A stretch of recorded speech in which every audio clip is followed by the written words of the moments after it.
Kaieteur Radio. This is the news on top of the hour. Live from our studio in Georgetown. Kaieteur Radio, 99.1 FM.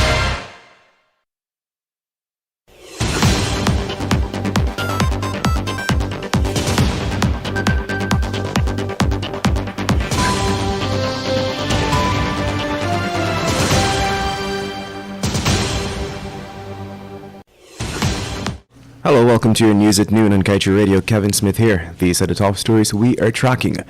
EPA defends 60-day allowance for flaring in Liza and pay-hour permits. Insists provisions in keeping with international benchmarks. India makes first purchase of Guyana's oil. Government promises to provide details. Over 1,500 children contracted COVID-19, 4 hospitalized. And a man who sat and waited on police after allegedly chopping his stepson placed on bail. Man found with ganja and tries to bribe police with $33,000 for pardon. Meanwhile, 12,000 doses of Sinopharm vaccines to arrive today, says Health Minister Anthony. And man charged for causing best friend's death during accident. Stay tuned to stay informed.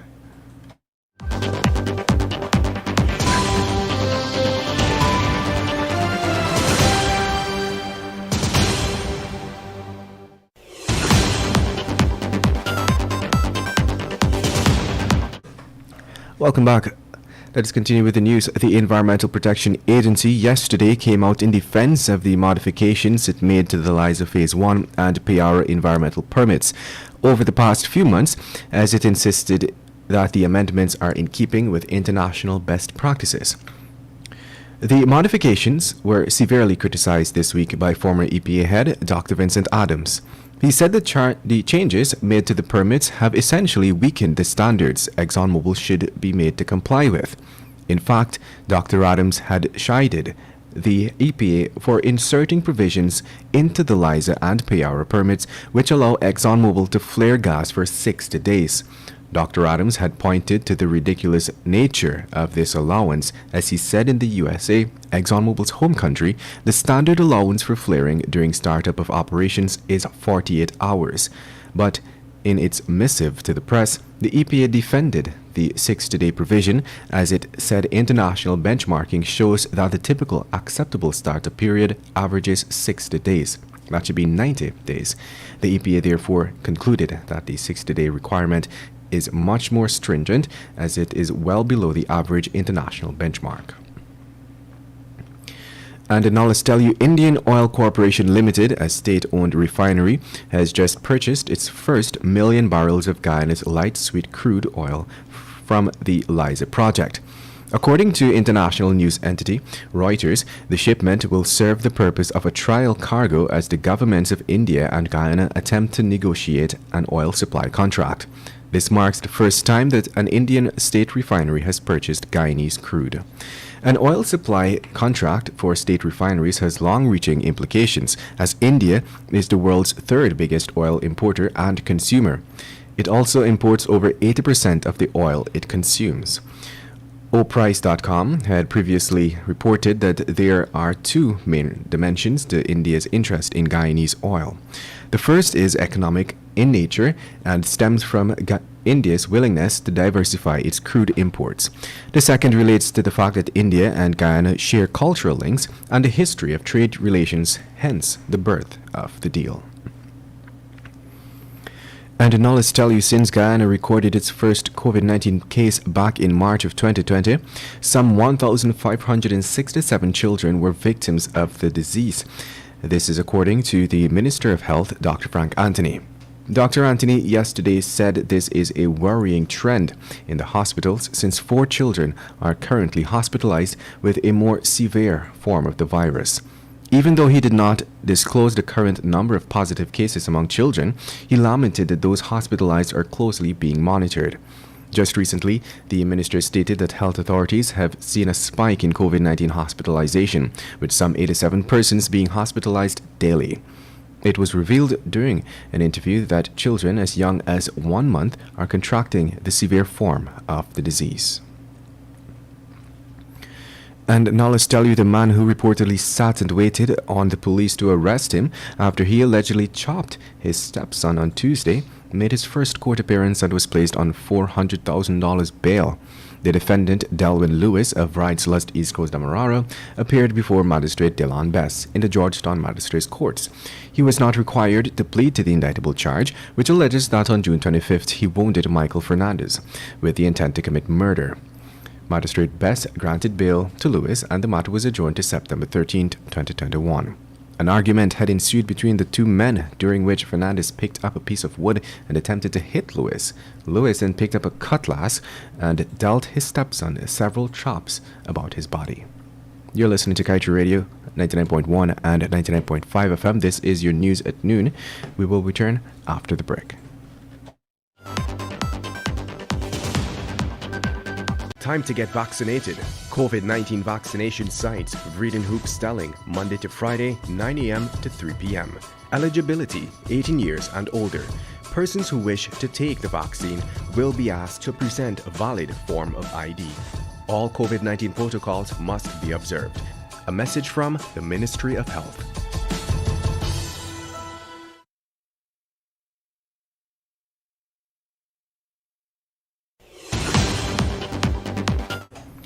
Welcome back. Let us continue with the news. A 25-year-old man is now in custody after 88 grams of cannabis was found on his premises during a raid that was carried out by a party of policemen in Wismar, Linden on Thursday afternoon. It is alleged that the suspect, after arriving at the station, pulled out some money from his pocket and tried to bribe the police officers. We understand that a search was conducted in the suspect's bedroom and a bag was discovered that contained 26 transparent Ziploc bags with suspected cannabis weighing 88 grams. After being arrested and taken to the Mackenzie police station, the man tried to bribe the officers with $33,900 for his release, while pleading that he has a 4-year-old daughter and cannot afford to go to jail. Investigations and charges are still pending. In other news, Joshua Mentor, a 21-year-old aviation officer, was on Friday slapped with several charges after appearing in court for causing death by dangerous driving. Mentor was taken into custody last Monday after the motorcycle he was riding crashed into a pile of stone on Mandela Avenue and caused the death of his 20-year-old best friend, Kareem Powley. Mentor was placed on $150,000 bail with no objection. He was required to lodge his passport and asked to report at Breakdown Police Station every other Monday. He is expected to make his next court appearance on July 6th. Mentor was also slapped with several other charges. In the traffic court, he was charged $25,000 for being an unlicensed driver, $20,000 for breach of insurance, and $10,000 for having an uncertified motor vehicle. He pleaded not guilty to the charges. Mentor is expected to return on July 22nd regarding these matters. And moving on, the remaining 12,000 doses of the purchased 100,000 doses of the Sinopharm vaccine are expected in the country today.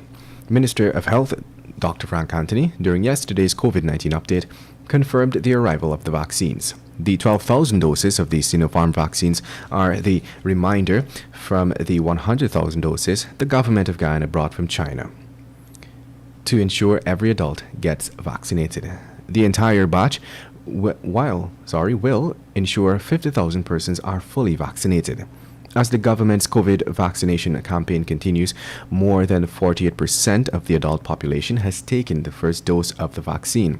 The minister is encouraging all adults to take the COVID-19 vaccine to push Guyana closer to achieving herd immunity. The aim is to have approximately 500,000 adults vaccinated. And at this point, we now head over to our COVID-19 update. By then, we move over to the Kaieteur News, page 7, that is dedicated to being blunt. Yesterday, the Ministry of Health disclosed that 4 more persons who tested positive for COVID-19 have died. And according to the ministry, the latest fatalities are that of a 37-year-old woman from Region 4, an 81-year-old man from Region 1, and a 61-year-old woman and a 68-year-old man from Region 9. As a result of this, the country's COVID-19 death toll has moved to 477. 89 new cases were recorded, taking the total number of confirmed cases to 20,231.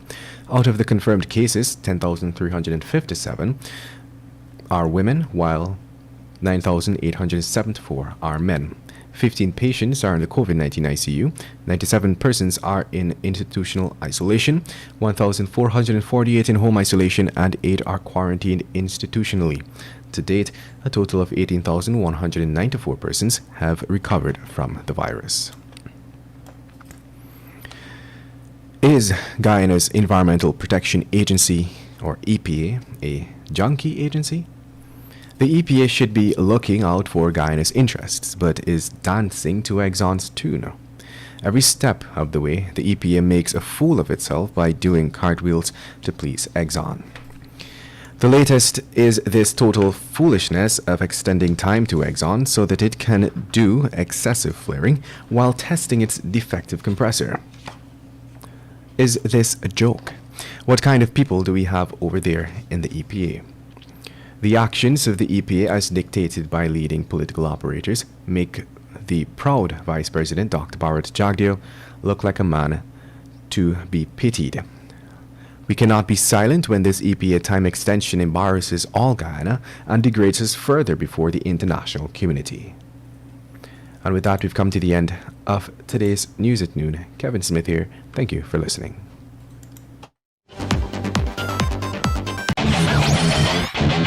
Want value for your advertising dollar? Then place your ads on Kaieteur Radio's newscasts. Streamed live on 6 different mediums, reaching hundreds of thousands. Advertise today and watch your dollar grow. Call us on 225-8465 or 226-8210 today.